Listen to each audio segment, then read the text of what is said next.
वहीं BRICS energy ministers की 11वीं मीटिंग में केंद्रीय ऊर्जा मंत्री मनोहर लाल ने कहा कि इस सेंटर का लॉन्च ब्रिक्स एनर्जी कॉरपोरेशन में एक जरूरी कदम है। ये कोलैबोरेशन को मजबूत करने, इनोवेशन को बढ़ावा देने और भरोसेमंद और फ्यूचर रेडी एनर्जी सिस्टम बनाने में हमारी कॉमन कमिटमेंट को दिखाता है। हाल ही के सालों में दुनिया भर के पावर सिस्टम को बढ़ाती हुई और बढ़ती हुई चुनौतियों का सामना करना पड़ा। आज जब रिन्यूएबल एनर्जी ट्रांजिशन का एक सेंट्रल हिस्सा बन गई है, तो ये अप्रोच बदल रहा है। फ्यूचर का ग्रिड रियल टाइम डिमांड को मैनेज करेगा, बड़ी मात्रा में रिन्यूएबल एनर्जी को इंटीग्रेट करेगा, एनर्जी स्टोरेज को सपोर्ट करेगा और डिजिटल टेक्नोलॉजी के जरिए कंज्यूमर्स को एम्पावर करेगा।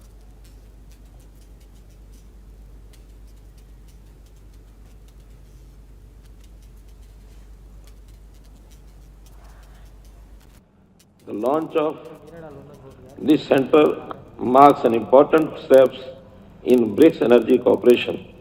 It reflects our shared commitment to strengthen collaboration, promote innovation, and build reliable and future-ready energy systems. In recent years, power systems across the world have faced growing challenges. A rising electricity demand, extreme weather events, cyber race, and changing patterns of electricity generation and consumption are reshaping the energy sector. The traditional grid was designed for an era of large centralized power plants that could adjust generation to match demand. Today, with renewable energy becoming a central part of energy transition, this approach is changing.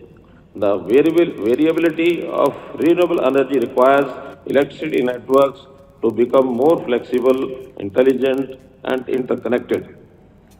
The grid of the future will do much more than transmit electricity.